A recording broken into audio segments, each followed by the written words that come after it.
This is a legislative update from the Florida Pediatric Society. Welcome back to Florida Pediatric TV. This is week 3 of the 2012 legislative session. I am pleased to have former Representative Sam Bell with me today. Mr. Bell is representing us before the legislature this year. Sam, I understand that a number of important budget issues made it through the House of Representatives Budget Subcommittee this week. Please summarize those that are important to pediatricians. First, Dr. St. Petri, I'd like to thank you and the members of the Pediatric Society for the opportunity to speak for you here in Tallahassee. Yes, this week the House Budget Committee undertook a budget that really turned out quite well for pediatricians. Early steps funding, healthy families, funding for the child protective teams, and many other things that we were hoping for are in the House budget. The Senate has not acted yet, and we'll be working on that in the weeks to come. Another topic near and dear to many pediatricians' hearts is children's medical services. Please bring us up to date. We're again very fortunate with Children's Medical Services. The House Budget Committee provided for an additional 11,000 plus slots at Children's Medical Services. That's the good news, and we're working hard to see that those slots are filled. The bad news is that there still is an MLR discrepancy that needs to be fixed, and hopefully we can get funding to reduce the medical loss ratio for HMOs servicing children's medical services with healthy kids. Sam, what about the issue of bogus testimony in child abuse cases? I understand that former FPS President Jerry Isaac was in town to testify. That's correct. Jerry did a great job before the House Committee, and we passed a bill that was aimed at preventing child abuse cases from being lost in the courts. There were really two issues involved in that. One involved child abuse that was psychological child abuse. The other issue was one that was a project specifically by the Florida Pediatric Society that called for out-of-state experts to become certified by the Board of Medicine, thus bringing them under the disciplinary control of the board.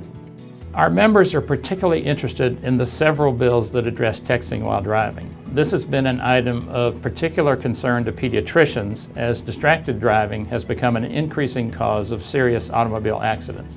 Where do these bills stand? One of the texting bills has successfully passed a committee, two committees in the Senate.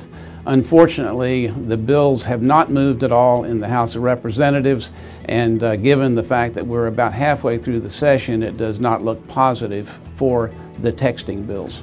Now, no weekly legislative update would be complete without a discussion of the booster seat legislation.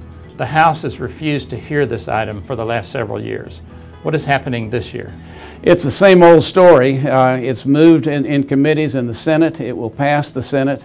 There are now 83 co-sponsors of the House bill, and it does not look like it will be heard by Senate or by House committees this session. A bill that we didn't expect but certainly support mandates oxygen saturation screening in newborns as a way to determine certain serious forms of congenital heart disease.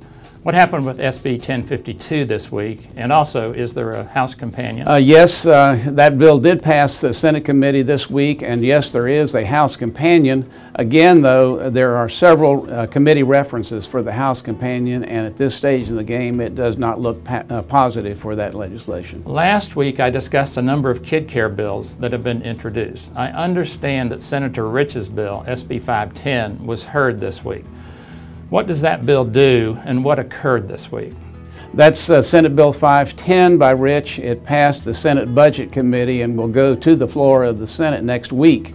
That bill allows the children of state employees to become eligible to be served by the Florida Kid Care Program. The House companion has not yet moved. Sam, many advocates are concerned about the school readiness bill. Please explain what is happening. There seems to be a move on in certain quarters to take education out of school readiness. There are 3 bills pending now, companion bills in the House, that would reduce the school readiness program to a babysitting program for working families and take the concept of education out of the whole concept of school readiness. This is a very serious concern to all of us who are child advocates, and we're working hard to see that that's turned around. Next week is Children's Week. Why is it important that hundreds of child advocates descend on Tallahassee in a single week? Well, the school readiness bill is a good example of what child advocates can do. Next week there will be 3,000 plus people from all over the state here, and they will be focused on the House of Representatives, trying to convince them to back away from this draconian reduction in the quality for school readiness programs. Sam, we have not heard much recently about Medicaid reform, accountable care organizations, and medical homes.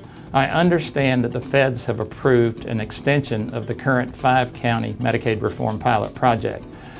Where does expanding that project statewide stand at this time? Well, you're correct. They have approved the extension of the pilot programs in the 2 parts of the state where they now exist. The legislation that expanded the program statewide is now in Washington being reviewed by CMS.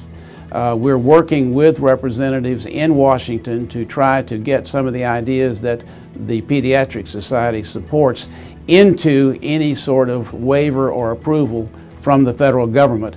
It will be more than a year, I believe, before any waiver is sent down to Florida, which means that the fiscal year that we are now in, that we're working on, the fiscal year 12-13, should not be affected by a statewide Medicaid managed care program.